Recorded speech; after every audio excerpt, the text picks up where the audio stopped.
कैंची धाम व न्यायकारी गुल देवता के मंदिर पहुंचे राज्यपाल। देश और उत्तराखंड की खुशहाली की कामना की। सरोवर नगरी नैनीताल कल पहुंचने के बाद आज सुबह राज्यपाल लेफ्टिनेंट जनरल सेवानिवृत्त गुरमीत सिंह जी कैंची धाम मंदिर में हनुमंत अवतार परम पूज्य बाबा श्री नीम करौली महाराज जी के दर्शन करने के बाद न्यायकारी घोड़ाखाल मंदिर में गोलियो देवता महाराज जी के दर्शन करने पहुंचे। इस स्थान की जो पवित्रता है, भव्यता है, जो दिव्यता है, अपने आप भी अलग किस्म की है। मैंने बाबा से ऐसा लगता है कि साक्षात दर्शन किए हैं आज। ये भूमि इतनी पवित्र है, ब्लेस्ड है। बाबा से पूरे भारत के लिए, पूरे उत्तराखंड के लिए, हर एक उत्तराखंडी के लिए प्रार्थना की है, क्योंकि एज ए राज्यपाल पूरा मेरा परिवार है और ऐसा लगता है कि बाबा ने आशीर्वाद दिया है। फाल्गुन मास की कृष्ण पक्ष की चतुर्दशी को महाशिवरात्रि का त्यौहार मनाया जाता है। ऐसे में देवभूमि उत्तराखंड में भी शिवरात्रि का पर्व बड़े ही हर्ष और उल्लास के साथ मनाया जाता है। इस दिन उत्तराखंड के हजारों मंदिर फूल मालाओं से सुसज्जित रहते हैं। भारी संख्या में श्रद्धालुओं की भीड़ इस दिन देखने को मिलती है। वहीं राजधानी देहरादून के सबसे पौराणिक मंदिर टपकेश्वर महादेव के प्रति लोगों की आस्था देखकर हजारों की संख्या में शिवरात्रि के दिन श्रद्धालु भोलेनाथ के दर्शन करने और उन्हें फल, फूल, जल, दूध समर्पित कर आशीर्वाद प्राप्त करते हैं। कल पूरा दिन अभिषेक, हवन और पूरा रात चारों वेदों से अभिषेक चलेगा। कल तो समाप्ति हो जाएगी, परसों समाप्ति होगी, परसों पूर्ण आहुति होगी, लेकिन कल पूरा दिन पूजा पाठ, हवन, अभिषेक और पूरा रात, यानी कल का पूरा दिन से लेकर के रात तक जागरण ही रहेगा। तो कल शिवरात्रि के उपलक्ष्य में भगवान भोलेनाथ के विवाह को विवाह उत्सव के रूप में हम लोग मनाएंगे, जिसके लिए तैयारी मंदिर को फूलों से सजाया जा रहा है। और पिछली बार जो संख्या आई थी कोविड के बाद अनुमानित 30 से 35 हजार, तो इस बार ऐसा जताया जा रहा है कि पिछली बार की अपेक्षा इस बार और ज्यादा संख्या में श्रद्धालु लोग आएंगे। प्रतिवर्ष की भांति इस वर्ष भी महाशिवरात्रि का पर्व हर्षोल्लास से मनाया जा रहा है।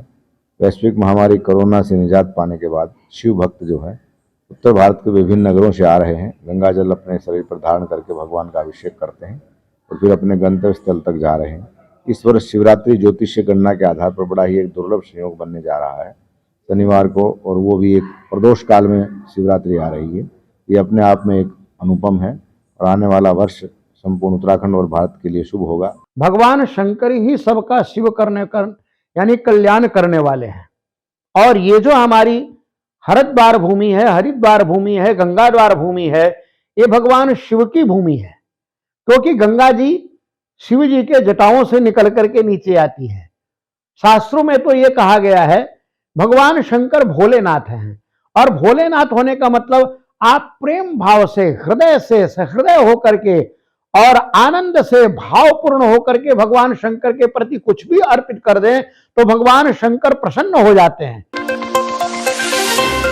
डोईवाला कोतवाली अंतर्गत मियांवाला में चल रहे स्पा सेंटर पर पुलिस ने चेकिंग अभियान चलाया, जिसमें वहां पर कार्य करने वाली 5 महिलाएं तो मिली, लेकिन किसी तरह की संदिग्ध गतिविधियां नहीं पाई गई, जिस पर पुलिस प्रशासन ने सख्त हिदायत दी है कि अगर कोई भी संदिग्ध गतिविधि स्पा सेंटर में पाई जाती है तो स्पा सेंटर और संचालक के खिलाफ कड़ी से कड़ी कार्रवाई की जाएगी।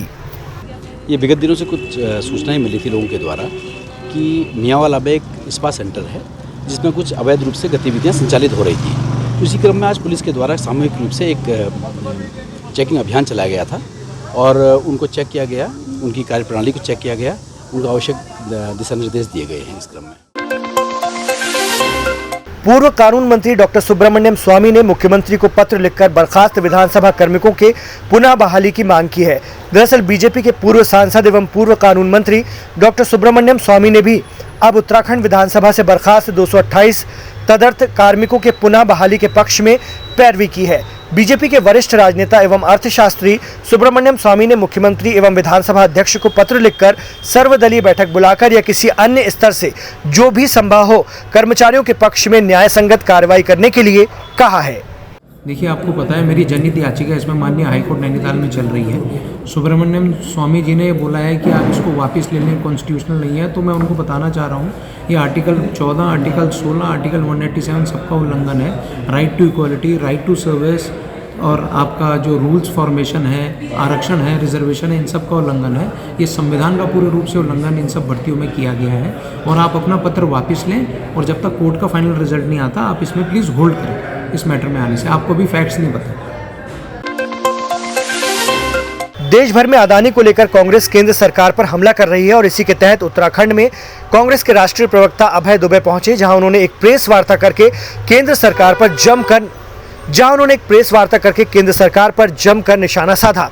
अभय दुबे ने कहा कि जिस तरह से आज अदानी समूह ने एक बड़ा घोटाला कर रखा है और केंद्र सरकार उसका बचाव कर रही है, इससे साफ नजर आता है कि अदानी जो भी कर रहे हैं वो केंद्र सरकार की शय पर कर रहे हैं। केंद्र सरकार खासतौर पर प्रधानमंत्री नरेंद्र मोदी ने अदानी समूह को आगे बढ़ाने के लिए पूरी मदद की है।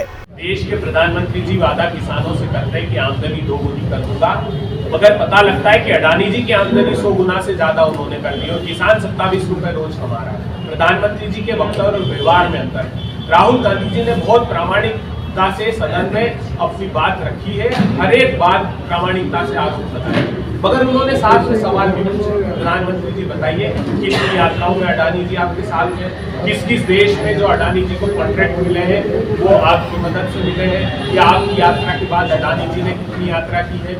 जो विदेश में, मॉरिशस में, यूएई में, साइप्रस में 38 शेयर कंपनियों के नाम आए हैं जिन्होंने इन्वेस्टमेंट अडानी जी की कंपनी में किया है और स्टॉक मैनिपुलेशन हुआ है। ये हुआ है कि नहीं हुआ है, इस बात की जांच कराने की मांग हम लोगों ने